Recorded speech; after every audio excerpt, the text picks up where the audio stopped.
Cover! That was an order, goddammit! Drop it!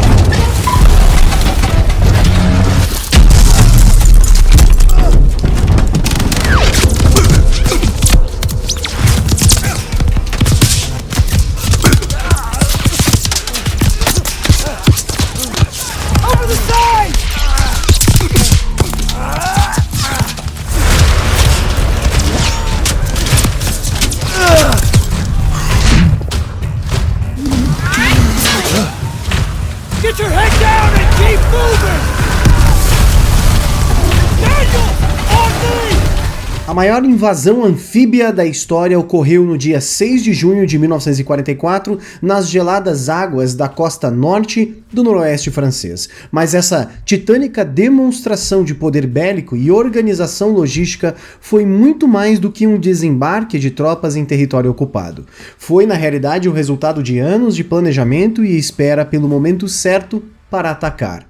Neste documentário exclusivo do Almanac Militar, utilizaremos fontes reais fornecidas às tropas envolvidas no dia D em uma profunda análise de todos os passos desta que foi a batalha mais famosa do fronte ocidental na Segunda Guerra Mundial.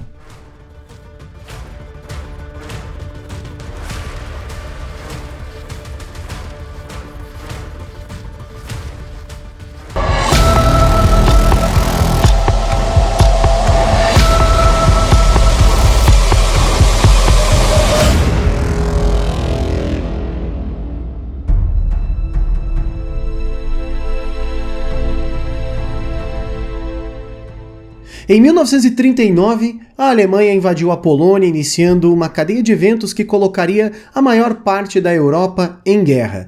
3 anos depois, no Pacífico, o Império Japonês atacou Pearl Harbor, fazendo os Estados Unidos saírem de sua posição de relativa neutralidade para se comprometerem totalmente ao combate aos países do eixo. A monumental máquina industrial americana iria mostrar todo o seu poder. Tanques, aeronaves, embarcações, trens, veículos de todos os tipos, assim como armamentos e suprimentos americanos, começaram a inundar os países aliados, que necessitavam urgentemente de tal reforço. Em 1942, com os Estados Unidos acabando de entrar na guerra, foi realizada uma reunião em Washington, capital, entre Winston Churchill, o presidente Roosevelt e seus respectivos chefes de pessoal. Foi assim estabelecido que iriam formar um comitê unido de chefes de pessoal, assim como estabelecer a meta de destruir a ameaça alemã como objetivo principal.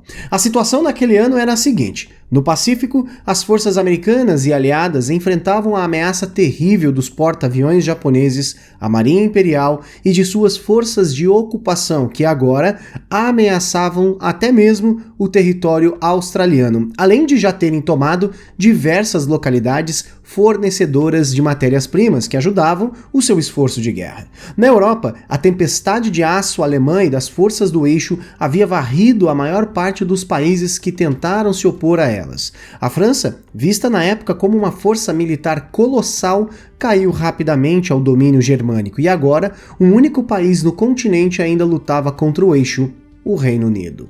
O Reino Unido, aliás, possui uma vantagem natural em situações de guerra. Seu isolamento geográfico requer que o inimigo, seja ele qual for, tenha que passar primeiro por um embate naval para conseguir conquistar efetivamente e ocupar o seu território. Mas essa vantagem também é uma fraqueza. O Reino Unido também não consegue suprir todas as suas necessidades econômicas utilizando os recursos apenas em seu território. Ele necessita de importações e do comércio para alimentar a sua população, movimentar a sua indústria e se manter funcionando. E foi justamente observando esta característica que Adolf Hitler e seus generais tentaram realizar uma espécie de cerco à nação-ilha. Por meio do emprego de submarinos, os famosos U-boats, uma grande quantidade de navios mercantes carregados de matéria-prima para a Inglaterra foi afundada quando estavam a caminho de seu destino. A campanha fora tão intensa que essas embarcações alemãs chegaram a afundar navios na costa da América do Sul, da África e quase na totalidade do Atlântico. A própria costa brasileira hoje mantém um bom número de U-boats no fundo do mar. mar, resultado das heróicas ações de defesa e patrulha dos pilotos americanos e brasileiros. Ainda em 1942, o norte da África ainda estava sob ocupação alemã e italiana. Além de uma outra grande parte pertencer à França de Vichy, o governo fantoche estabelecido pela Alemanha em Paris após a rendição dos franceses. No fronte leste, a Alemanha havia percorrido centenas de quilômetros dentro do território soviético e já começavam a sentir os efeitos do estresse logístico e da furiosa defesa que os russos impunham em seu país. Mas, pelo menos agora, havia uma ordem a ser seguida. Hitler deveria cair primeiro. Em junho do mesmo ano, Winston Churchill visitaria Washington novamente, agora para decidir onde seria aberto o segundo fronte de combates na Europa. Os americanos desejavam invadir a França imediatamente para aliviar o flanco leste, defendido ardorosamente pelos soviéticos, mas os ingleses consideravam a tarefa impossível. A Alemanha ainda possuía vantagem tática na região entre as Ilhas Britânicas e a Europa continental, e tentar uma invasão daquele setor naquele momento seria suicídio. A Batalha da Inglaterra, a série de combates aéreos entre a Real Força Aérea e a Luftwaffe, havia resultado em um grande prejuízo à Força Aérea Alemã, possibilitando que agora os caças britânicos efetuassem missões de procura de alvos de oportunidade na costa francesa atrás de objetivos claros. A adoção de novos caças alemães, como o Focke-Wulf FW-190, dificultou a vida dos aviadores aliados que atacavam em grandes massas de aeronaves as fábricas do eixo na Europa. Ainda que fragilizada, a Luftwaffe, a Força Aérea Alemã, ainda era uma ameaça constante e presente na região. Sendo assim, após intensos debates, foi decidido que o novo fronte seria aberto no norte da África, na região de domínio francês. A ideia de se atacar a França, no entanto, não tinha sido totalmente descartada, e seria então efetuado um dos ataques mais corajosos da guerra, a Operação Jubileu. O sabor amargo da evacuação de Dunkerque ainda era bem presente no paladar dos britânicos. Agora era a hora da retaliação. O escolhido para comandar tal operação foi o vice-almirante, o Lord Louis Mountbatten, o primo do rei George VI. Os planos iniciais já haviam sido preparados meses antes, em abril de 1942, pelo Comando de Operações Conjuntas e recebeu o apelido de Operação Ruther. Tal plano consistia num ataque utilizando uma força invasora relativamente pequena, ocupando um porto na costa francesa por 1 ou 2 dias, causando o máximo de dano possível nas instalações inimigas de defesa e logística, para depois se retirarem de volta para a Inglaterra. Antes mesmo das tropas realizarem um assalto anfíbio, ou seja, invadindo pelo mar, paraquedistas seriam infiltrados atrás das linhas inimigas para prenderem as forças de defesa do porto entre duas linhas de ataque, facilitando a conquista do local. Entretanto, agora, com paraquedistas envolvidos, o ataque dependia do bom tempo para sua realização. Se o tempo estava bom para os aviões lançarem os paraquedistas, também estava bom para as aeronaves inimigas dizimarem os invasores. Uma faca de 2 gumes para o ataque. Participando do ataque estavam também 237 embarcações, 5.000 tropas canadenses e 1.000 soldados britânicos. O grande número de canadenses nesse ataque se viu por pressão do próprio governo do Canadá. Desde o início do conflito, soldados de lá haviam sido enviados para a Inglaterra para servir como força de defesa. Entretanto, por mais que tenham sido treinados, não tinham considerável experiência em combate real. Por isso, agora teriam seu batismo de fogo. Em um primeiro momento, a concentração da força invasora teve a má sorte de estar no caminho exato de uma força de bombardeiros e caças alemães que atacariam o solo inglês. Todos os navios estavam completos, com soldados e suprimentos, e arriscar um ataque nessas condições significariam imensas perdas. Assim, a ação foi postergada. 2 navios da Força-Tarefa que estavam ancorados em Solent, ponto de concentração antes do ataque, foram danificados e agora, com certeza, os alemães sabiam que algo estava sendo montado. Nos próximos dias, o mau tempo perseverou, resultando no quase cancelamento da operação. Mas logo a missão seria renomeada para a Operação Jubileu e receberia o sinal verde. Agora, 50 Rangers americanos iriam participar do ataque, sendo este destacamento recém-fundado e tendo passado pelo mesmo treinamento de elite que os comandos britânicos. E agora, esses comandos britânicos fariam o papel de infiltração inicial no lugar dos paraquedistas. Tal ação foi feita com o objetivo de diminuir a dependência do clima para a operação. Em contrapartida, o bombardeio aéreo foi massivamente diminuído para também diminuir as chances de baixas de civis franceses, vital para se manter o apoio das forças rebeldes da França no lado dos aliados. Além disso, os ingleses não forneceram grandes embarcações como encouraçados para um bombardeio naval da costa, devido às recentes perdas do HMS Repulse e do HMS Prince of Wales no Teatro do Pacífico. As baterias de canhões alemães poderiam acertar e danificar, ou ainda afundar os valiosos leviatãs de ferro da Marinha Real, que não poderia se dar ao luxo de ficar ainda mais defasada numericamente. E mais um detalhe importante, este seria o primeiro ataque anfíbio britânico em 26 anos, com o último tendo sido realizado no fatídico cenário da Primeira Guerra Mundial em Galípoli. A invasão se daria com ataque em 6 praias diferentes, cada uma com um ponto de destaque diferente, mas todas com o centro da cidade portuária de Dieppe como objetivo principal no dia 19 de agosto de 1942. A Praia Azul seria atacada pelo 3º Regimento de Comandos e tinha como alvo uma bateria de canhões costeiros perto da cidade de Berneval. No extremo oposto do ataque, o 4º Regimento de Comandos atacaria por sua vez outra bateria similar na Praia Laranja, mas esta estando perto de Varengeville, a oeste de Dieppe. Como estratégia, pequenas embarcações ligeiras contendo no máximo 20 operadores de forças especiais desembarcariam suas tropas e fariam um avanço em pinça às posições inimigas, neutralizando essas localidades que poderiam danificar a força invasora principal. A força principal, aliás, desembarcaria nas praias Branca e Vermelha, diretamente sobre Dieppe, contando com unidades de infantaria e até mesmo com uma força de cerca de 60 novos tanques pesados Churchill. A maior parte das tropas desembarcaria nessa região. As praias Verde e Azul seriam invadidas por outras forças menores para atacar outros alvos de interesse e atrapalhar as defesas inimigas, mas alguns fatores iriam atrapalhar a operação mesmo antes dela começar.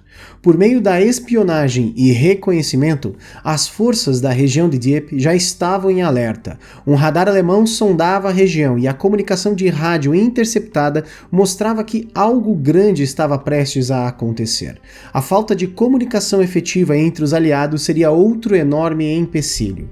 Leituras de radar de superfície aliados detectaram uma formação de navios alemães passando pelo caminho de onde parte da força invasora iria passar.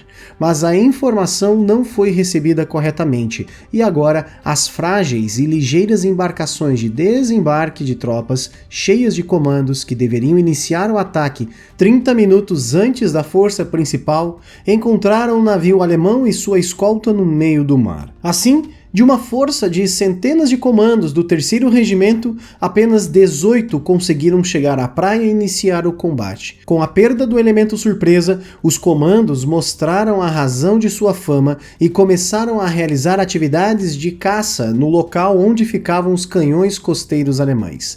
Mesmo com um número tão pequeno, a supressão das forças inimigas foi o suficiente, já que não foram registrados afundamentos de embarcações por tiros de tais baterias. Após os alemães receberem reforços, os comandos retornaram para suas embarcações e recuaram. Já na Praia Laranja, o plano funcionou como havia sido discutido e logo os comandos do 4º Regimento conseguiram neutralizar a bateria costeira do flanco oeste. Na Praia Azul, os alemães já haviam sido alertados do perigo e a cortina de fumaça colossal lançada pelos aliados havia sido dispersa pelo vento. Assim, dos 556 homens que desembarcaram, 200 foram mortos no local e outros 264 capturados, em sua maior parte canadenses. Na Praia Verde, apesar da situação ser um pouco melhor, ainda assim não era boa. As forças invasoras conseguiram avançar para dentro do território francês muito mais do que as outras, mas a chegada dos reforços alemães logo neutralizaram seus ganhos e impediram a destruição do radar e da bateria de artilharia local, com baixas enormes entre os britânicos e canadenses atacantes. Enquanto isso, o porto de Dieppe era guarnecido por uma força alemã de cerca de 1.500 homens que contavam com armamentos pesados vigiando cada centímetro da praia. A Luftwaffe possuía 300 aeronaves à disposição na região que poderiam realizar uma cobertura mais do que efetiva do porto. Essa era justamente a região das praias Vermelha e Branca. Com o apoio de destroyers da Marinha Real que bombardeavam a costa, assim como aeronaves britânicas que efetuavam passagens para destruir as defesas alemãs, ocorreu o desembarque de infantaria aliada na área do porto. Os tanques Churchill, que deveriam oferecer suporte, não conseguiram chegar a tempo, deixando muitos soldados vulneráveis ao fogo denso dos defensores. E quando chegaram, também não foi de muita ajuda, já que 2 deles afundaram e cerca de 10 ficaram presos na lama da praia. Dos outros que chegaram à areia, 15 conseguiram avançar, mas foram repelidos por intenso fogo antitanque alemão e retornaram ao local onde estava abrigada a infantaria. Ao final do ataque, todos os tanques haviam sido destruídos ou abandonados. A comunicação inefetiva fez com que forças reservas do ataque fossem enviadas para setores onde foram prontamente eliminadas pelos alemães, mas o problema também estava no ar. Cerca de 100 aeronaves britânicas e canadenses foram abatidas, enquanto apenas 50 aviões da Luftwaffe foram destruídos. Os aviões aliados operavam no limite de seu alcance operacional, tendo menos combustível para o combate, além de maior fadiga dos pilotos por estarem tão longe de suas bases há tanto tempo. Para os aliados, os resultados do ataque foram devastadores. Dos 5.000 canadenses enviados para adquirirem experiência de combate, 3.300 perderam a vida no mar ou nas frias praias da França, ou ainda foram feitos prisioneiros de guerra. Dos 1.000 ingleses, 250 foram perdidos, e dos americanos, apenas 15 conseguiram chegar às praias, com 3 ficando feridos, outros 3 capturados e 5 ficando gravemente feridos. A Marinha Real perdeu um destroyer e 33 lanchas de desembarque, além de 500 homens. Do lado alemão, 591 homens foram mortos ou feridos. A Alemanha havia conseguido uma enorme vitória moral, realizando grandes peças de propaganda com o sucesso da defesa do porto. Seria, portanto, a Operação Jubileu, ou como também é conhecida, o assalto a Dieppe, uma preparação para o verdadeiro dia D? Ele contribuiu com o futuro ataque ou foi apenas um ataque muito mal executado? Vamos aos fatores a serem levados em consideração. Do ponto de vista de que foi um grande teste para o dia D, temos a fala do próprio Winston Churchill que disse, abre aspas, foi uma contribuição canadense da maior significância para a vitória final. Fecha aspas. Assim como uma fala também do próprio Lord Mountbatten, de que a operação foi um mal necessário, e que o ataque serviu para aprender as características de um desembarque anfíbio na França. Do ponto de vista de que fora um enorme ataque mal planejado, alguns pontos interessantes são bem proeminentes. O primeiro é que a região não contava com praias ideais para o desembarque, com grandes penhascos oferecendo posições de tiros ideais para a defesa e aniquilação das forças invasoras. O terreno não conseguia sustentar o peso dos grandes blindados que se atolavam facilmente. A inteligência utilizada para confeccionar o plano era ultrapassada e não condizia mais com a realidade. E há o rumor de que a inteligência britânica, por meio do setor chamado Ultra, que quebrava os códigos da Enigma, possuía informações atualizadas, mas, por alguma razão, nunca foram passadas à frente ou requisitadas pelos estrategistas ou idealizadores destas missões. O plano geral dependia demais de fatores como a coordenação precisa de muitos agentes diferentes, o que aumentava demais o risco de baixas, além da comunicação ineficiente ter multiplicado ainda mais as perdas em combate. O clima também influenciava muito o resultado final, assim como o horário e condições ideais para sua execução. Os alemães sabiam exatamente qual horário era o ideal para um desembarque e se mantinham em maior prontidão nesses momentos. A perda dos ataques aéreos é debatida como fator decisivo, já que nessa época as aeronaves não possuíam precisão suficiente para se ter certeza de que anulariam seus alvos. Mas é certo que lições foram sim aprendidas em Dieppe. Mas não necessariamente sobre um desembarque na França, mas como uma ideia geral. Muitas tecnologias que serão discutidas em outro momento foram desenvolvidas especialmente para o desembarque mais efetivo dos soldados nas praias. Agora, as lanchas de desembarque perderiam um pouco de sua agilidade, mas contariam com uma blindagem extra contra armas de baixo calibre e métodos de comunicação e troca de informações entre os postos de comando, e as tropas na praia seriam refinados e retrabalhados. O envio de reforços ou a avaliação de uma retirada tática no futuro seriam mais bem pensados e treinados entre todos os membros da operação. Mas, seja o que for, o assalto a Dieppe representou a perda da vida de milhares de pessoas que se viram nas condições mais adversas para um combatente. Em uma cerimônia em 2003, o cabo Leslie Ellis, que participou do ataque na região de Puys, disse, abre aspas, alguns dizem que foi um ensaio para a invasão da Normandia, e alguns outros dizem que foi uma espécie de questão de orgulho para o alto escalão. A história conta que os alemães estavam nos esperando e nós não tivemos chance por isso. Nós éramos todos bem treinados, fizemos o que fomos treinados para fazer. Nós tínhamos orgulho de ter feito isso. Nós éramos soldados, fizemos o que esperavam que nós faríamos. Fecha aspas. Quase um ano mais tarde, em maio de 1943, outra reunião seria feita entre britânicos e os americanos, a Conferência Anglo-Americana. Nesse momento, as forças aliadas ganhavam mais terreno no norte da África, possibilitando que agora fosse decidido que o próximo alvo seria a Sicília, com o próximo salto óbvio sendo a Itália de Mussolini. Mas um ataque maior à França ainda estava sendo conversado e foi marcado para ocorrer próximo a maio de 1944. Em dezembro do mesmo ano, foi decidido que o general norte-americano Dwight Eisenhower seria o comandante aliado supremo no teatro de operações, que se formaria com o Marechal Duarte Tedder como seu segundo homem no comando. Mas antes mesmo da escolha final de seus líderes, a movimentação para retomar a França já estava a pleno vapor. Bombardeios diurnos e noturnos aleijavam as capacidades produtivas do Reich. Fábricas, usinas elétricas, estruturas de comunicação e aeródromos eram constantemente explodidas, causando um enorme estresse na economia alemã. A inteligência britânica monitorava cada passo que os alemães davam por meio das interceptações das mensagens das enigmas.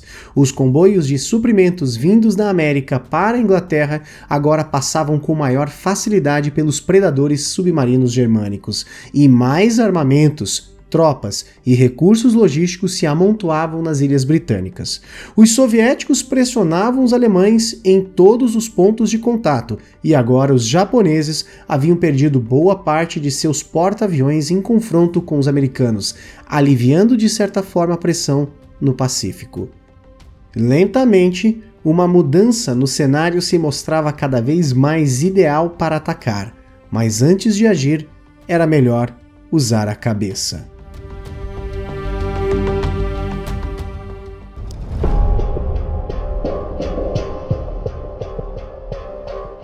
Com a trágica experiência da Operação Jubileu no currículo, mas com uma situação tática na Europa agora um pouco mais vantajosa para os aliados, começava a se formar o plano de invasão ao continente europeu, já que se desenvolvia uma fragilização da máquina de guerra alemã pela abertura de mais frontes e ataque às bases produtivas do setor industrial. Mas como fazer isso se aparentemente Hitler havia tornado toda a região em uma gigantesca fortaleza? O jeito mais efetivo era o de fazer com que o eixo pensasse que a invasão viria por uma região, transferindo recursos para o local e aliviando a pressão em outros setores. E para se conseguir isso, foi aplicado um conceito descrito milênios antes por ninguém menos que Sun Tzu, um general chinês que viveu no período entre 500 a.C. e 300 a.C. no reino de Wu. Segundo constam nos manuscritos do cronista Suma Xian, seu nome individual era Hu, e ele nascera no estado de Xi. Sun Tzu ficara famoso na região pelo seu texto intitulado A Arte da Guerra, que ditava as ações a serem tomadas por governantes que querem a vitória em suas atividades militares e que tais ações poderiam também serem aplicadas em outros campos, como a administração pública, para similar sucesso.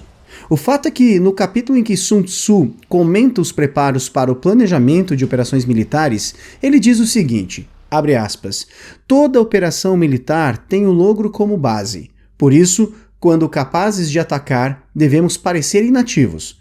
Quando estivermos perto, devemos fazer o inimigo acreditar que estamos longe. Quando longe, devemos fazê-lo acreditar que estamos perto. Preparar iscas para atrair o inimigo, fingir desorganização e esmagá-lo. Se ele está protegido em todos os pontos, esteja preparado para isso. Se ele tem forças superiores, evite-o. Se o seu adversário é de temperamento irracível, procure irritá-lo. Finge estar fraco e ele se tornará arrogante. Se ele estiver tranquilo, não lhe dê sossego. Se suas forças estão unidas, separe-as. Ataque-o onde ele se mostrar despreparado. Apareça quando não estiver esperado. Fecha aspas. E foi com essa mentalidade que os estrategistas aliados começaram a arquitetar um dos maiores planos de embuste que a história militar já viu. A missão era complicada, mas possuía um objetivo simples: fazer com que a Alemanha não soubesse que as intenções de desembarcar uma força aliada na França seria pelas praias da Normandia. E o nome da operação, que compreendia todas as iniciativas de embuste, era a Operação Bodyguard. Na Inglaterra, em uma seção chamada London Control Section, um grupo secreto de oficiais aliados começaram os preparativos para se criar iscas para os alemães fisgarem por meio de falsas atividades em grande escala. Em uma suboperação desempenhada por esse grupo, receberia então o nome de Operação Fortitude, que teria o objetivo de convencer as forças do eixo de que ataques seriam feitos a partir da Noruega em uma suposta operação chamada Fortitude Norte, e também pela região de Pas de Calais, na chamada Operação Fortitude Sul. Pas de Calais era uma localidade estratégica, pois ela ficava situada na porção de terra da França mais próxima da Inglaterra, em uma escolha logisticamente mais viável para se efetuar uma invasão do território do Terceiro Reich. Assim, subdivisões da Operação Fortitude foram iniciadas: a chamada Operação Quicksilver, de responsabilidade dos Estados Unidos, e a Operação Sky, de responsabilidade dos britânicos. E essas missões contariam com algo inusitado: uma mobilização de um exército inteiro de mentira. E ainda por cima, quem comandaria esse exército de mentira era ninguém mais, ninguém menos do que o Sr. George Patton. E se nada disso parecesse absurdo o suficiente, os alemães cairiam nessa enganação ao acreditarem em um criador de galinhas espanhol, que se dizia o maior espião da região. Muitas vezes a história parece uma postagem cômica na internet, mas isso tudo de fato foi exatamente como as coisas aconteceram. Parte das missões de engodo realizadas foram carregadas por dezenas de agentes secretos, e é nesse momento que conheceremos uma figura exótica: Juan Pujol Garcia.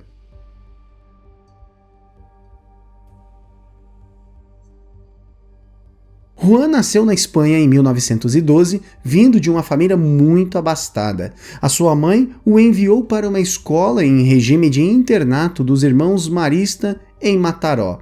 4 anos depois, retornou para Barcelona, onde estudou em uma escola próxima à sua casa, recebendo também educação no idioma francês. Mas logo se cansou e contou ao seu pai que não queria mais estudar, que pediu que seu filho então arranjasse um emprego. Tentou trabalhar como faxineiro em uma loja, mas logo também se cansou do trabalho. Após complicações de saúde, resolveu que iria estudar para se tornar um fazendeiro com uma criação de galinhas. Terminada sua formação, entrou para o serviço militar obrigatório, onde entrou em um esquema especial do exército espanhol da época.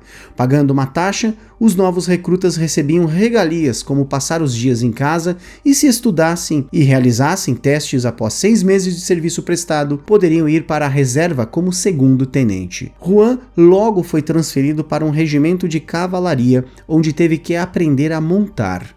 No final de seu serviço militar, não levou seus momentos na caserna com muito apego. Em 1936, em um dia que pretendia realizar uma viagem com seus amigos, algo estranho começou a acontecer. Um conflito se desenvolveu nas ruas espanholas, 2 grupos rivais começaram a se matar pelas ruas. Sem entender nada, ele foi para a casa de sua namorada esperando a poeira baixar. Mas o que estava acontecendo era uma luta entre republicanos e nacionalistas, e fora logo convocado pelo lado republicano do governo vigente para assumir o seu cargo no conflito. Considerando tudo como um grande fratricídio, resolveu não tomar partido, sendo então declarado desertor. Dias depois foi preso junto com alguns membros da família da namorada e permaneceu preso por 1 semana até ser libertado na calada da noite com a ajuda de conhecidos de sua companheira. Sua alternativa agora era viver na clandestinidade, como muitas pessoas da época. Se escondeu durante meses em uma casa de um taxista a quem pagava um valor de aluguel. Quando o dono e a família se mudaram, Juan permaneceu na casa, mas não podia realizar nenhum barulho nem sair, para não alertar os vizinhos. Sua única fonte de alimentação era uma moça que trazia mantimentos algumas vezes por semana. Com o tempo, desenvolveu depressão e precisava mudar sua vida. Conseguiu documentos falsos e depois um emprego no interior onde cuidava de uma granja. O início foi favorável e passava seu tempo livre treinando para cruzar a fronteira com a França ilegalmente, que ficava perto de onde morava, mas logo desistiu da ideia.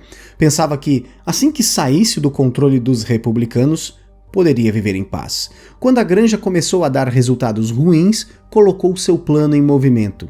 E o seu plano era de se juntar às tropas republicanas, ir para o fronte e então desertar. E foi exatamente o que fez, correndo de um lado do campo de batalha diretamente para o inimigo nacionalista. Após conseguir escapar, ficou um bom tempo como prisioneiro de guerra, onde ficou doente devido às terríveis condições dos alojamentos. Conseguiu entrar em contato com um conhecido que o libertou, sendo enviado para um hospital para se recuperar. Foi depois então enviado para o exército, mas durante a avaliação física foi constatado que não estava em condições. Entre idas e vindas do hospital, a guerra acabou e ele não havia disparado um tiro sequer. O fim da Guerra Civil deixou a Espanha arrasada, o que ficou gravado na mente de Juan Pujol. Ele havia conseguido o cargo de gerente em um hotel em Madrid, quando ficou sabendo da terrível notícia que agora o conflito não era em um único país, mas entre a maior parte da Europa. O ano era de 1939 e a Inglaterra havia declarado guerra à Alemanha. Durante seu serviço no hotel, conseguiu adquirir um passaporte para si, o que era quase impossível naquele momento. Em 1941, vendo os absurdos de Hitler na Europa, quis se tornar útil para lutar pela liberdade. Se dirigiu para a Embaixada Britânica em Madrid, onde tentou explicar suas boas intenções de se tornar um espião para a causa aliada, ainda que não tivesse uma estrutura que fosse útil para o esforço de guerra. Confusos, os ingleses rejeitaram seu pedido um tanto mal explicado, mas Juan Pujol não queria desistir de ajudar, então desviou sua atenção agora para a embaixada alemã, onde mudou sua estratégia. Estudou os procedimentos do inimigo e fez sua apresentação mais cautelosa e formal, conquistando a confiança inicial do eixo. Logo, conseguiu contato com um membro da inteligência alemã que o entrevistou 2 vezes. Na primeira, Juan mentiu e disse que possuía contatos em diversos círculos do alto escalão inglês e espanhol, que poderia fazer muitas coisas para ajudar a nova Europa dos nazistas. No segundo encontro, o agente alemão apelidado de Frederico contou que não estavam interessados em nada do que ele ofereceu, e sim em material concreto que pudesse ser estudado pela Abwehr, o serviço secreto alemão. Juan então fez uma contraproposta de viajar para a Inglaterra, já que possuía passaporte, desde que conseguissem um emprego para ele como correspondente de um jornal. Juan então se mudou para Portugal, onde seria mais fácil de realizar os seus planos. Se estabeleceu em Lisboa, perto da Embaixada da Espanha, onde tentou se registrar como cidadão espanhol vivendo no exterior e que precisava de um visto para a Inglaterra. Após ter seu pedido negado, conversou com o embaixador Nicolás Franco, irmão do ditador da Espanha, Francisco Franco. Logo, Juan precisaria voltar para a Espanha e o tempo para a embaixada resolver seu problema burocrático estava acabando. Pensando que ia perder a próxima reunião com um agente alemão em Madrid, achou que estava tudo perdido. Ele precisava mostrar que tinha a possibilidade de ir para a Inglaterra para exercer sua função de espião. E por um golpe de sorte, conheceu uma personalidade influente no hotel em que estava, e esta pessoa continha um documento que comprovaria para a embaixada suas razões de ir e voltar de um país para o outro. Juan então conseguiu acesso aos papéis, tirou fotos e foi a uma gráfica com um pedido de várias cópias em papel na forma dos documentos e depois para um outro local onde encomendou uma réplica do carimbo de borracha usado na versão original. Enquanto pensava em como iria fazer o tráfico de seus documentos para a Espanha, recebeu o aviso da embaixada que seu visto havia sido cedido misteriosamente por alguém de grande influência, provavelmente ajudado pelos alemães. Retornando para a Espanha, se encontrou mais vezes com um agente alemão. Por meio de uma série de mentiras que se misturavam com a verdade, conseguiu a confiança que tanto desejava, além de uma garrafa de tinta invisível, papéis com códigos secretos e $3.000 em dinheiro. Juan iria se infiltrar na Inglaterra, ou pelo menos era o que o alemão achava, e deveria enviar reportes sobre determinadas movimentações observadas em Londres de tempo em tempo. Foi novamente para Portugal, onde manteve seu perfil baixo, tentando repetidas vezes entrar em contato com a embaixada inglesa para entregar todos os segredos que havia recebido. Sem sucesso, tentaria agora uma outra abordagem.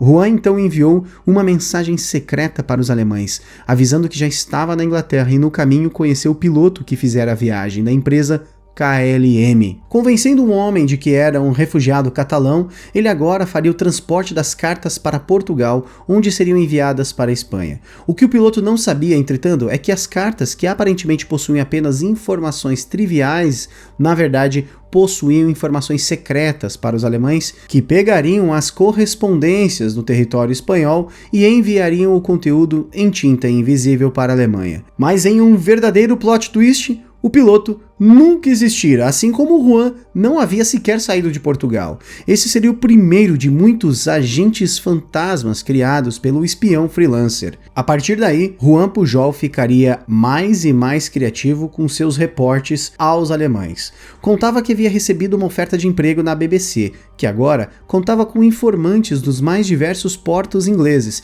e que os aliados estariam treinando o desembarque anfíbio no lago Windermere. O problema foi que na terceira mensagem enviada afirmou que um comboio de 5 navios saiu de Liverpool em direção a Malta. Esse conteúdo causou pânico no serviço secreto inglês, já que, por coincidência de fato, uma pequena flotilha de embarcações se dirigia a Malta saindo de Liverpool, ainda que tivesse errado a data e número de navios. Os alemães realizaram um voo na rota que os navios falsos deveriam percorrer e acharam os navios de verdade. Quem seria esse agente tão eficiente que conseguira informações tão sigilosas? Os alemães não estavam contentes com os relatórios enviados com relação à concentração de tropas na Inglaterra, o que foi um alerta para Juan. Sem conseguir contatar os britânicos, fez uma última investida, desta vez a embaixada dos Estados Unidos, que haviam acabado de declarar guerra ao Eixo. Após um grande interrogatório e mostrando as provas que tinha, os americanos entenderam que possuíam uma chance única à sua frente. Foi feito então um contato com os ingleses que finalmente o aceitaram após mais questionamentos, e agora o MI5, o Serviço de Inteligência Britânico, realizou o transporte de Juan para a Inglaterra. Chegando no país de Shakespeare e do Tempo Nublado, Juan foi novamente interrogado. Foi então sugerido que fizesse aulas de inglês para se comunicar mais facilmente com os outros cidadãos e funcionários da inteligência. Sentindo que precisava logo mandar notícias aos alemães, escreveu em conjunto com outros agentes um reporte que incluía uma parcela de informações verdadeiras aos alemães para manter a confiança que Juan tinha com eles. E foi nesse momento que surgia o lendário agente secreto Garbo. Cada vez mais figuras fictícias eram acrescidas à suposta rede de espionagem super secreta do agente Garbo. Funcionários públicos, pilotos e garçons das mais diversas nacionalidades faziam parte do rol de mentiras contadas para os alemães. No total, 27 personagens foram criados, com histórias completas de vida, ideologia, personalidade e acontecimentos próprios. Os ingleses e o agora agente Garbo até mesmo mataram um dos agentes de mentirinha, publicando em um jornal real a sua morte, pedindo que não fossem enviadas flores.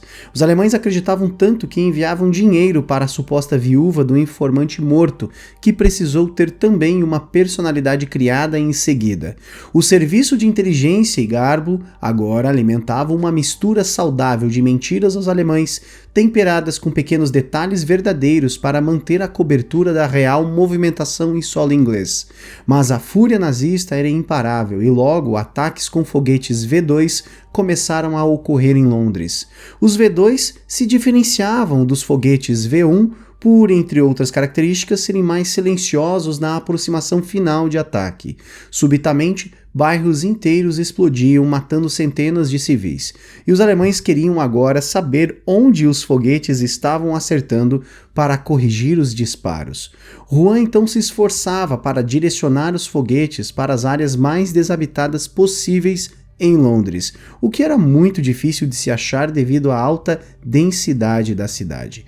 Mas a ação mais importante do agente Garbo ainda estava por vir. De janeiro de 1944 até junho do mesmo ano, ele enviou mais de 500 mensagens ao comando alemão avisando que o exército comandado pelo general Patton estava se concentrando em Kent e Essex para fazer a travessia na região de Paz de Calais. Mas quem fazia parte dessa tropa de invasão? Réplicas de veículos feitas de lona, borracha e madeira barata. Esses equipamentos faziam parte do chamado FUSAG, o First United States Army Group, uma unidade que existia só no plano das ideias. Para dar credibilidade a esse exército de mentira, unidades inteiras de operadores de rádio enviavam e retransmitiam mensagens codificadas em um ritmo alucinante, dando a entender que era uma grande massa de tropas se preparando para a invasão.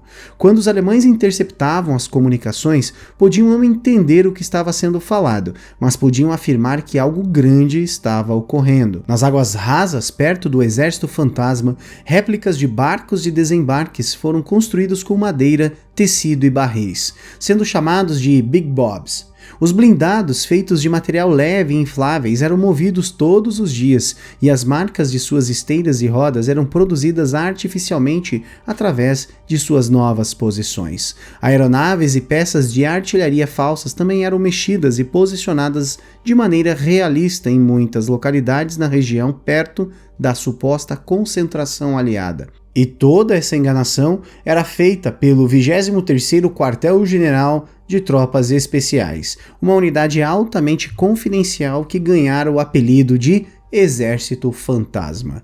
Os integrantes desse grupamento não eram soldados de elite prontos para matar, e sim pessoas recrutadas em escolas de arte, agências de publicidade e em outras profissões que demandassem pensamento criativo. Com apenas 1.100 homens, o Exército Fantasma conseguia simular uma presença militar de 30.000 homens ou mais. A própria existência de tal unidade só foi comprovada com a quebra do sigilo de documentos no ano de 1996.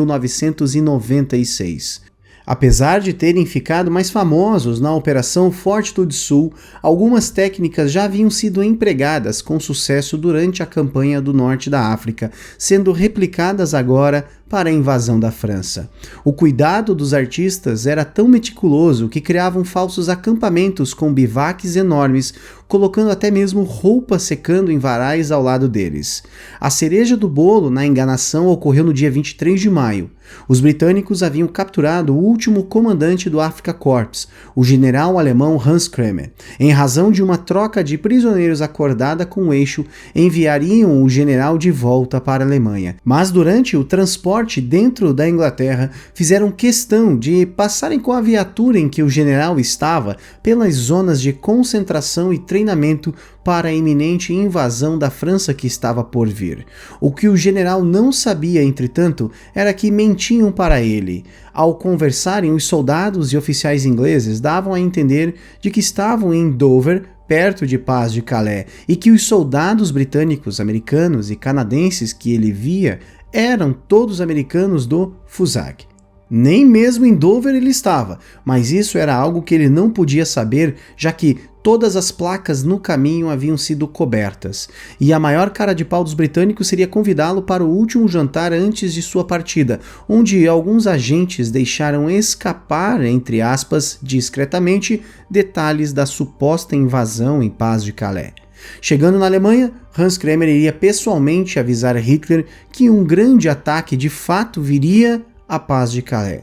A cilada estava armada. Aeronaves de reconhecimento da Luftwaffe fotografavam enormes concentrações de blindados e barcos de desembarque em Dover. Os pilotos ingleses eram instruídos a deixá-los passar em alguns casos para ter certeza de que elas haviam visto tudo. A quebra da enigma alemã mostrou que o eixo de fato acreditava nessa narrativa. Havia provas demais para se pensar o contrário. Agentes infiltrados, o relatório do general, fotos tiradas.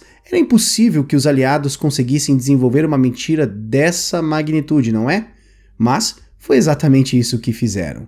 E um adendo: após os desembarques na Normandia, Garbo ainda diria que os ataques eram uma distração e que a verdadeira massa atacante ainda seria por Pas de Calais.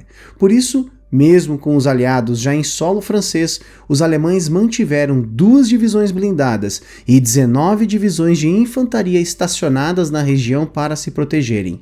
Isso contribuiu enormemente para aliviar a pressão na força invasora e salvou milhares de vidas, possibilitando a consolidação de uma cabeça de ponte nas praias francesas. E mais irônico ainda, Juan Pujol foi a única pessoa a ser condecorada pelos 2 lados durante a guerra.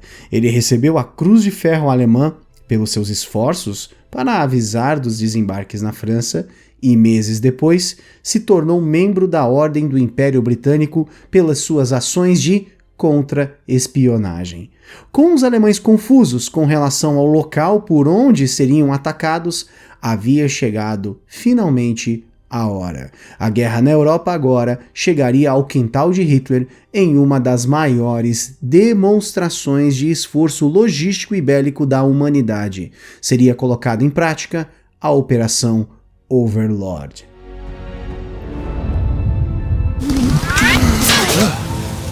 Get your head down and keep moving! Daniel! On me!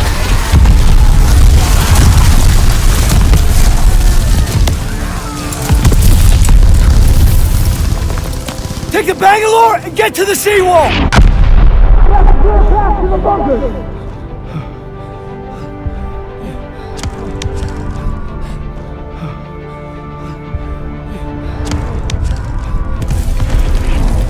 You can do this! Yes, sir! Com o terreno sendo preparado no campo da inteligência, agora era hora de preparar as tropas para a invasão. Mas a Inglaterra ainda sofria com as perdas materiais e humanas dos ataques sofridos desde 1939 e ainda não conseguia suprir tudo o que era necessário para a ação militar que estava por vir. Não havia comida, munição e nem equipamento militar o suficiente para estabelecer uma concentração de tropas tão grande que seria considerado como uma das maiores forças invasoras até então. Mas ainda que a situação não fosse a ideal, logo os aliados sentiriam a necessidade de acelerar o passo. Foi na Conferência de Teherã, realizada em novembro de 1943, que o líder da União Soviética, Joseph Stalin, confrontou Winston Churchill e Franklin Delano Roosevelt sobre a necessidade de abertura de mais um fronte.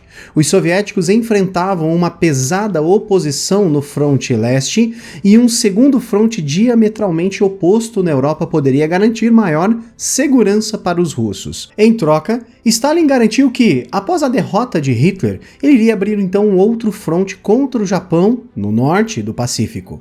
Assim, agora havia-se iniciado a ideia de invadir a Europa também pela França. Após deliberações dos estrategistas, inicialmente algumas localidades costeiras foram indicadas como candidatas a receberem a força atacante. A região de Paz de Calais e a costa de Picardie, a Baía do Seine e a região de Calvados da Normandia, situado entre as cidades de Caen e a península de Cotentin.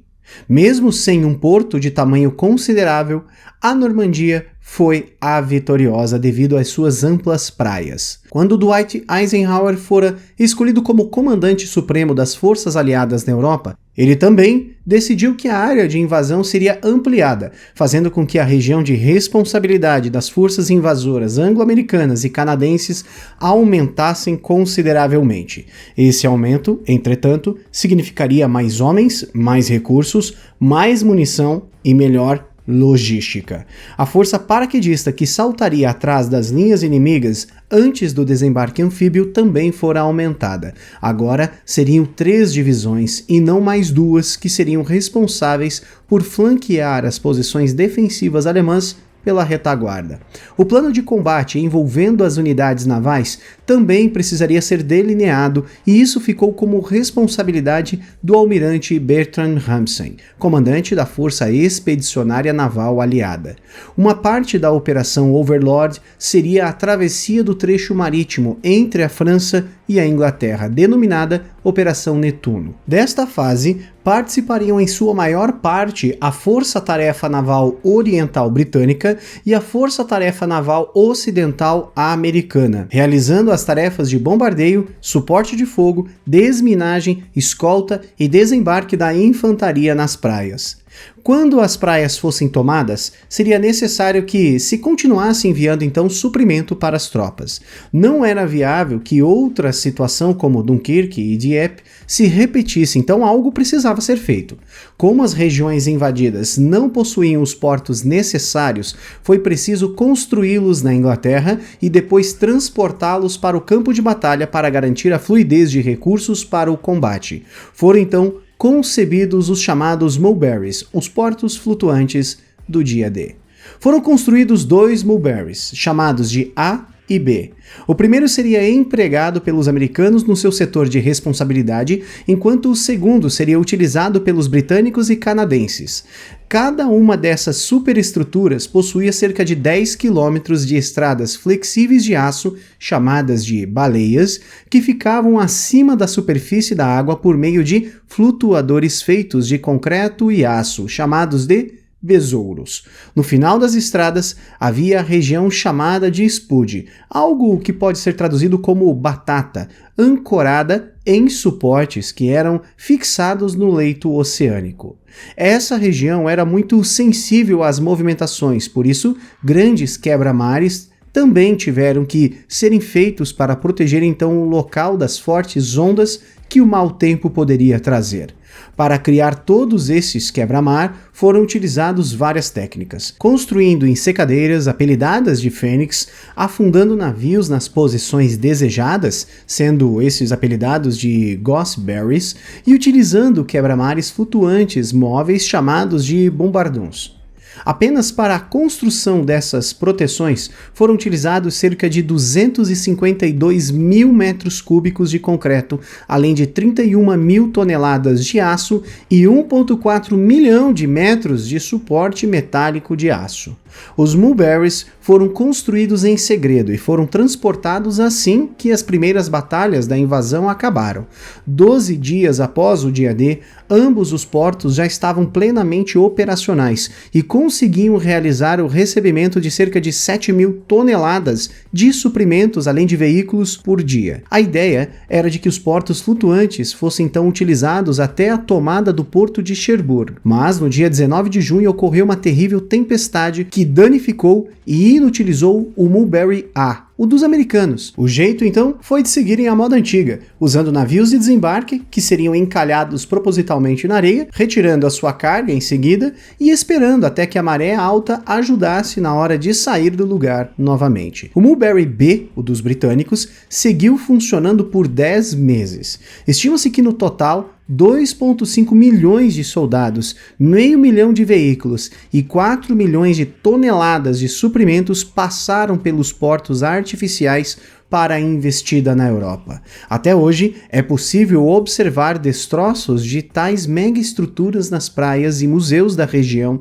da Normandia. Outra questão que deveria ser resolvida também previamente e também pensando no pós-invasão era: e o combustível? Esse recurso seria vital para manter a máquina de guerra em movimento, abastecendo toda a força mecanizada, geradores e aquecedores, além de uma miríade de equipamentos que demandassem energia. O padrão seria enviar grandes quantidades de combustível em navios tanqueiros que atracariam perto da costa e descarregariam seu conteúdo. O problema é que esse tipo de entrega depende muito do clima, e uma possível sequência de mau tempo resultaria na parada do avanço das tropas aliadas e até mesmo na sua completa destruição. Um novo conceito então foi iniciado pelo almirante Mountbatten, aquele mesmo do ataque a Dieppe. Ele propôs a ideia de um oleoduto submarino. Com a ideia sendo desenvolvida mais a fundo pelo engenheiro-chefe da Companhia de Petróleo Anglo-Iraniana Arthur Hartley, com o auxílio de dezenas de cientistas, militares e outras empresas de exploração petrolífera,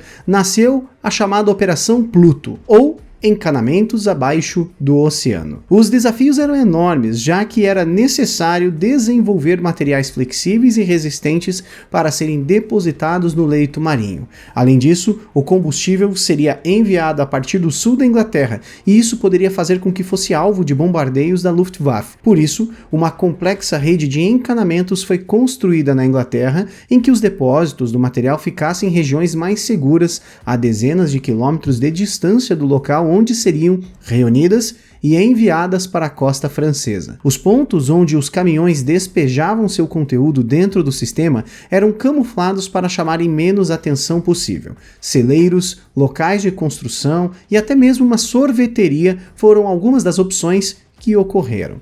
A Operação Pluto contou com atrasos e ficou pronta apenas no dia 12 de agosto de 1944, mas até maio de 1945 já havia então enviado mais de 600 milhões de litros de combustível para a França. Uma operação que deixou como herança a utilização de cabos submarinos para oleodutos e até mesmo para as telecomunicações modernas, algo que a sociedade moderna deve justamente a este episódio da Segunda Guerra Mundial. Os preparativos para a invasão seguiam a todo vapor no final de 1943 e início do ano seguinte. Sob o comando de Eisenhower, o novo comandante das forças terrestres de invasão seria o general britânico Bernard Montgomery, que possuía grande experiência de combate no norte da África. Também havia constante comunicação com o presidente do Comitê Francês de Libertação Nacional, Charles de Gaulle.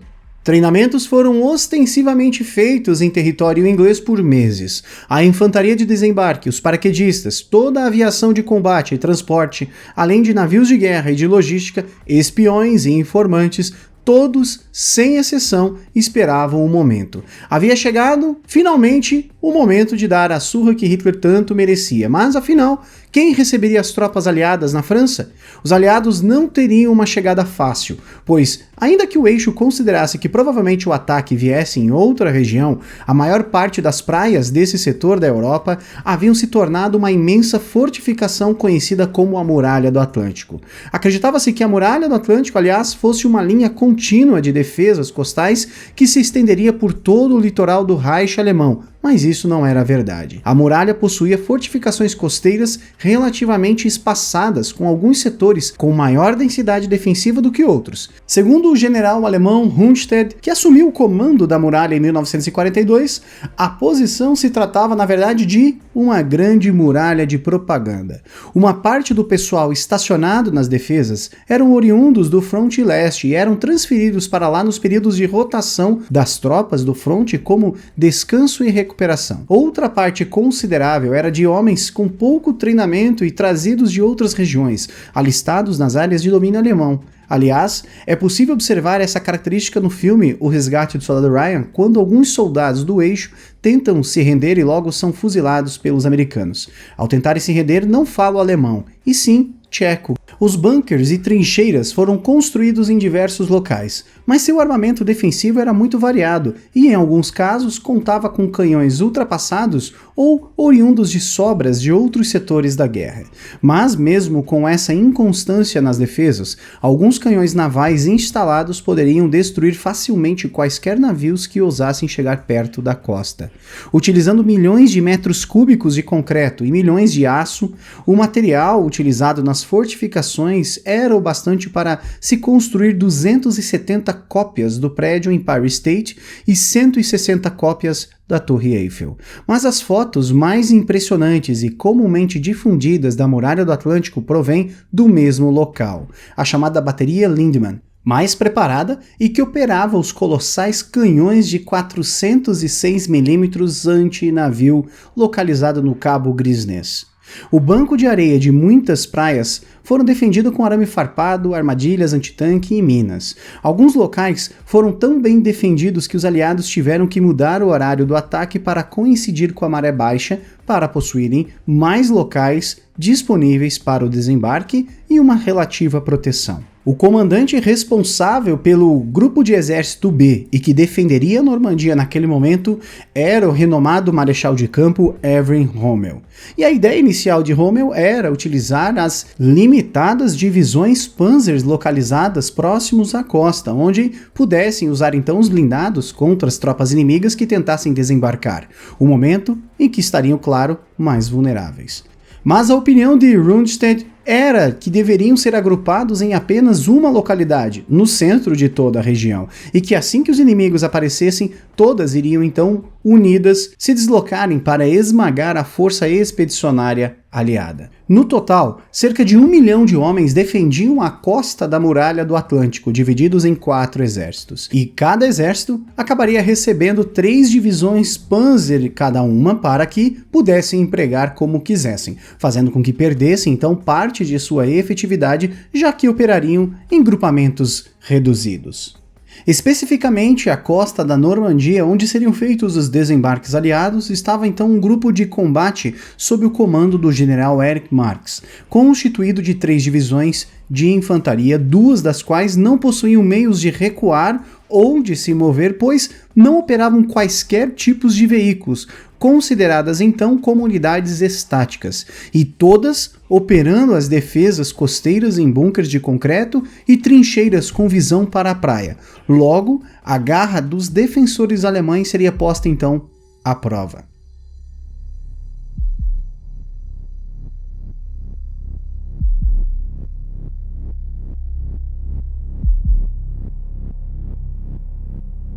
Na madrugada do dia 6 de junho de 1944 começava a Operação Netuno.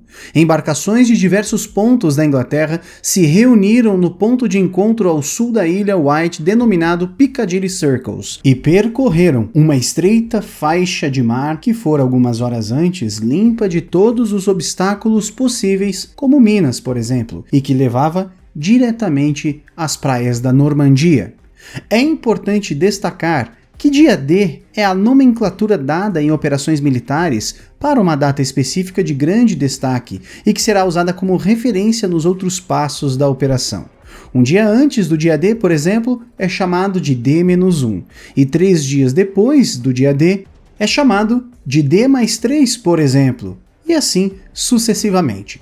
O tempo estava muito ruim, nublado e com muita chuva, e por isso os alemães foram pegos com relativa surpresa. Isso porque uma monstruosa força de ataque paraquedista aliada, transportada por 925 aeronaves de transporte Douglas C-47, saltaram sobre a retaguarda das defesas da Normandia horas antes de qualquer navio aparecer no litoral francês.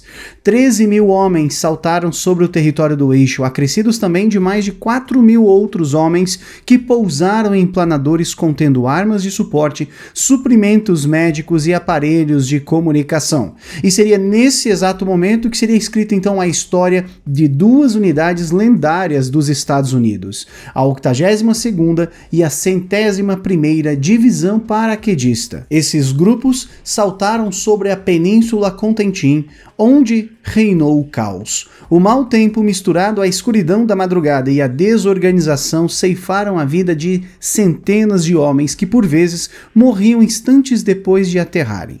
Mas a capacidade de se reorganizar rapidamente, feita pelas lideranças dessas forças atacantes, salvaram a iniciativa aliada, fazendo com que as tropas alemãs perdessem o contato com as linhas no fronte e fossem dispersas rapidamente. Um pequeno grupamento da 101ª do 56º Regimento rasparam o cabelo em um morral, além de terem pintado no rosto marcas de guerra, homenageando povos guerreiros indígenas, se denominando os 13 imundos.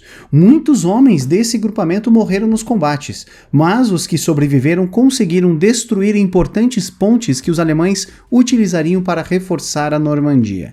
Enquanto os paraquedistas já estavam há horas causando o caos e lutando bravamente, algo que nunca fora antes visto na história ficou visível na costa da Normandia. Milhares de navios se aproximaram com a fumaça negra saída dos funis de suas caldeiras, escurecendo o céu ao seu redor. Os soldados alemães, tentando processar o que viam, ouviam um som estranho. Cada vez ele ficava mais alto, até que enormes explosões estremeciam toda a praia. O bombardeio das defesas alemãs pelos encouraçados e cruzadores aliados havia começado. Armas de enorme calibre disparavam projéteis maiores que uma pessoa adulta em direção aos alemães e causavam um estrago tão grande em sua queda que até hoje nas praias da Normandia é possível observar as crateras resultantes do impacto. A força aérea aliada também bombardeava impiedosamente o local com caças e bombardeiros utilizando bombas, foguetes e tiros de metralhadora para suprimir o eixo. Esse poder de fogo todo fora empregado para proteger as forças de desembarque que se aproximavam em veículos especializados para a tarefa. A embarcação mais reconhecida pelo público eram as chamadas LCVPs, também conhecidas como Higgenboot, e transportavam até 36 soldados completamente equipados, permitindo o desembarque pela parte da frente. Os LCVPs ficavam presos a embarcações maiores que serviam como uma espécie de nave-mãe e que transportavam os soldados durante a maior parte do trecho oceânico. Quando chegavam perto do alcance das armas alemãs, colocavam os chamados LCVPs na água e transferiam as unidades para suas respectivas embarcações que seguiriam para o seu alvo designado. Para apoio aproximado da força de invasão, havia também um número de LCTRs, ou seja, enormes barcaças que continham mais de 1.000 lançadores fixos de foguetes, que os disparavam em rajadas de até 24 projéteis. Ainda que não fosse preciso, o poder de fogo era excelente no quesito de saturação de área, além de ter um profundo impacto psicológico no inimigo. Após a saída do chamado The Spout, o caminho da Inglaterra até a Normandia, os veículos de desembarque seguiriam por 10 canais previamente limpos de minas para 5 alvos diferentes que receberam os codinomes de Utah, Omaha, Gold, Juno e Sword. As praias Utah e Omaha seriam de responsabilidade das forças americanas, enquanto Gold, Juno e Sword ficariam com as forças do Império Britânico. No total, até o final do dia, 150 mil soldados e uma quantidade monumental de equipamentos, veículos e suprimentos aliados estavam em solo francês. No lado britânico, a Praia Gold seria atacada pelo 30º Corpo Britânico, a Praia Juno pelas forças canadenses e inglesas do 1º Corpo Britânico de Exército. 3 encouraçados auxiliavam com a proteção da frota e bombardeio costeiro, junto com 13 cruzadores e 84 destroyers, somados a outras 248 embarcações de apoio, como caça-minas, por exemplo. Para desembarque das forças de assalto, somados todos os tipos de veículos que realizavam tal missão, haviam quase 3.000 barcos tentando chegar às praias francesas. Assim que chegavam perto da areia, as embarcações abriam suas comportas e os soldados corriam rapidamente para se abrigar onde conseguissem. Montes de areia, armadilhas antitanque e destroços de outros veículos eram o abrigo daqueles que conseguiam desembarcar a salvo. Muitos, entretanto, não tinham essa sorte. Posições alemãs empregando metralhadoras de baixo calibre e alta cadência como as MG-42 disparavam incessantemente sobre os aliados. Mesmo antes de conseguirem colocar as botas na França, soldados americanos, britânicos e canadenses eram dilacerados pela parede de chumbo que vinha dos bunkers e posições privilegiadas de defesa nazista. Para apoio às tropas, também foram desembarcados tanques com adaptações para o cruzamento de pequenos trechos d'água. Esses blindados eram chamados de Duplex Drive Tanks, ou DD Tanks. Pelo fato de cruzarem a água e do seu nome, foram apelidados de Donald Duck's Tanks, ou tanques do Pato Donald. Dentro dos famosos blindados que foram adaptados estava o famoso M4 Sherman, além do Valentine britânico. A presença desses veículos nas praias foi útil para explorar os flancos vulneráveis dos alemães, além de poder absorver parte do dano que seria empregado contra a infantaria no ataque. Para atravessar a areia agora, os soldados tinham que se concentrar em responder ao fogo inimigo, avançar alguns metros, cortar várias camadas de arame farpado, liberar o caminho para veículos blindados que seguiam e tomar as fortificações inimigas. Ao mesmo tempo, uma intensa cortina de fumaça cobria toda a região, confundindo ainda mais ambos os lados na troca de tiros. Constantemente se ouvia e sentia explosões para todos os lados. Se você estivesse na praia durante a invasão e tivesse a sorte de não ter sido alvejado, veria uma cena que marcaria o resto de sua vida certamente. Seus colegas com quem você treinou meses ou até anos para esse momento agora jaziam destroçados na praia. Muitos sem os braços e as pernas, outros simplesmente vaporizados na sua frente por um tiro certeiro de canhão. Alguns homens não conseguiam sustentar a pressão psicológica de um combate tão intenso e agora estavam imóveis, congelados pelo medo de morrer e o frio da água. Esse cenário se viu por todos os pontos de invasão, mas em alguns setores foi mais brutal do que outros. O local onde foi observada a maior carnificina do lado aliado foi no lado americano, na praia de Omaha. Esse setor era o de maior tamanho na invasão, contando com 10 quilômetros de praias a serem invadidas entre o pequeno porto de Port-en-Bensin e o rio Vire. Quase toda Omaha contava com um diferencial que eram grandes variações no terreno com quase 30 metros de altura que isolavam a praia, com poucos caminhos disponíveis para se sair da faixa de areia. Essa era também justamente a posição mais bem defendida, com bunkers e inúmeros ninhos de metralhadora e canhões com um excelente ângulo de tiro contra quaisquer invasores. E mais uma vez o tempo seria uma faca de dois gumes. A base das nuvens estava muito baixa e por isso a aviação aliada não atacou as fortificações alemãs com precisão, por medo de incidentes de fogo amigo, por exemplo.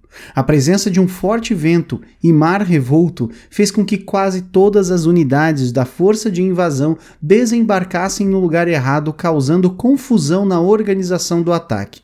Dos 29 tanques DD que participaram do ataque, apenas 2 conseguiram chegar às praias, com os outros afundando devido às ondas. As forças alemãs protegiam sua posição com muita garra, aniquilando as tropas americanas que mal conseguiam chegar na areia. Muitos veículos de desembarque foram avariados ainda no mar, forçando os homens a saltarem e tentarem nadar até a areia. Isso enquanto estavam plenamente equipados e carregando seu armamento. Após um nado de dezenas de metros, tinham que achar cobertura onde conseguissem, desviando de destroços em chamas pedaços humanos e colegas em agonia.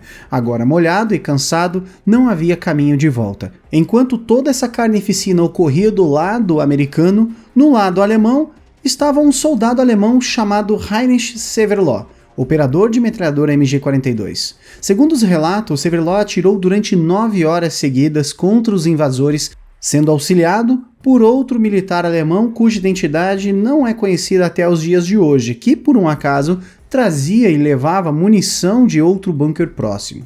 Estima-se que ele disparou cerca de 12 mil projéteis e parava apenas para recarregar ou esperar que sua arma se resfriasse após tantos tiros. Enquanto não usava a MG-42, ele usava um fuzil para continuar atacando o inimigo. Em um certo momento da invasão, precisou utilizar munição antiaérea que contava com mais projéteis traçantes para poder corrigir o fogo contra aeronaves. O problema é que isso mostrava claramente sua posição e por isso logo o ninho de metralhadora onde operou por horas fora alvejado por tiros de canhão de uma embarcação aliada. Ele ficou ferido e recuou para outra posição onde dias depois fora capturado. Segundo o próprio Severloh, ele fora responsável por um número entre 1.500 e 3.000 mortes de soldados americanos na praia. É um número extremamente alto, é verdade, e possivelmente muito inflado, mas não há um jeito de se afirmar de que isso não seja verdade. A única certeza é de que ele recebera um apelido devido ao seu feito, a Besta de Omaha. A situação em Omaha ficara tão absurda que o envio de novas tropas para a praia foi interrompido 2 horas depois do primeiro ataque. Em um momento, o general Omar Bradley, dentro do cruzador USS Augusta, pensou em iniciar a evacuação da praia, mas logo os homens que sobreviveram começaram a se organizar em pequenos grupos e avançaram pelo terreno. Alguns até mesmo escalaram as elevações do terreno penetrando nas defesas alemãs, para ajudar na destruição das fortificações. Destroyers aliados se arriscaram e passaram por águas mais rasas, atirando com seus canhões e metralhadoras quase que a queima-roupa nos alemães.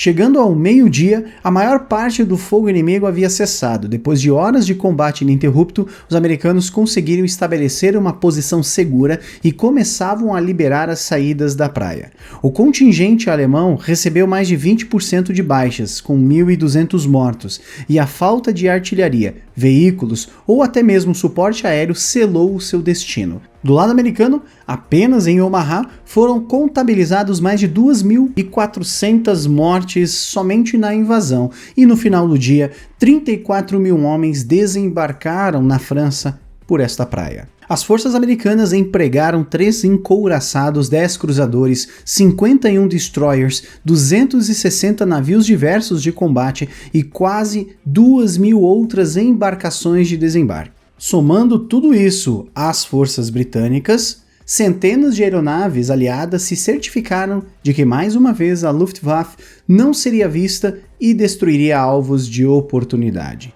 Logo, as forças canadenses e britânicas também conseguiram sobrepujar os alemães, que estavam em desvantagem por estarem sendo atacados pela retaguarda e não possuíam a cobertura aérea tão necessária em um momento como esse. O cenário era de destruição. As praias estavam forradas com corpos e equipamentos destruídos, com crateras de munições disparadas de todos os calibres sendo constantemente abertas nas praias. Para os generais aliados, as 48 horas após a tomada das praias seriam as mais vitais. As cerca de 9.000 vidas perdidas apenas no primeiro dia de invasão não poderiam ser em vão. Cada segundo contava, já que as forças nazistas poderiam estar se reagrupando para um contra-ataque decisivo. E foi para isso empregada toda a logística pensada anteriormente, com portos flutuantes, canos submarinos, proteção aérea e muito mais. O antes impenetrável Reich começava lentamente a mostrar o seu desgaste e o caminho para Berlim estava logo à frente, mas nesse momento centenas de blindados alemães e tropas de todas as regiões marchavam para destruir os invasores aliados e impedir que o novo fronte surpresa saísse do controle. A chance para acabar de vez com o nazismo era essa e não havia margem para erro. Ao todo, os aliados desembarcaram cerca de 11 divisões na costa francesa para avançarem apenas 15 quilômetros para o interior da Normandia nas primeiras horas da invasão. 5 dias depois, em 11 de junho, as tropas aliadas conseguiram vencer a resistência alemã e unir as bases das praias sob um único comando. No dia 25 de julho de 1944, as tropas aliadas conseguiram romper o impasse na base da praia perto da cidade de Saint-Lô e começaram a entrar pelo norte da França. Em meados de agosto daquele mesmo ano, as tropas aliadas já haviam cercado e destruído uma grande parte do exército alemão estacionado no chamado Bolsão de Falaise, na Normandia. Liderados pelo 3º Exército do general George Patton, os aliados avançaram pelo território francês. No dia 25 de agosto, as forças da França Livre, que haviam servido a França no norte da África e haviam se recusado a se renderem aos alemães, liberaram Paris junto dos aliados ocidentais. No dia 16 de setembro, as tropas norte-americanas chegaram finalmente à fronteira com a Alemanha. A guerra, por sua vez, seguiria por mais um ano e os aliados lentamente se aproximariam da capital germânica e finalmente conseguiriam então destruir o Reich de 1000 anos.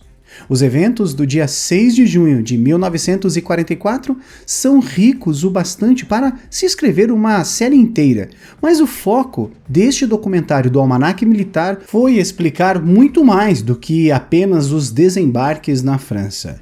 Nosso objetivo foi mostrar os anos de treinamento, de estudo e de emprego de inteligência e tudo o que foi necessário para se realizar uma das maiores operações militares que a humanidade já viu e fundamental para incinerar um dos regimes mais cruéis do século XX.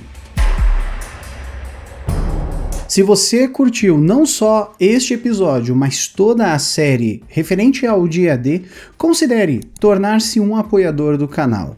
Você deve ter percebido que muito estudo, muito documento e muita imagem livre de direitos autorais fora empregada na produção deste material. Fica o nosso convite para você se inscrever no canal, curtir este vídeo e assistir os próximos episódios que o Almanaque Militar vai produzir com muita seriedade para você.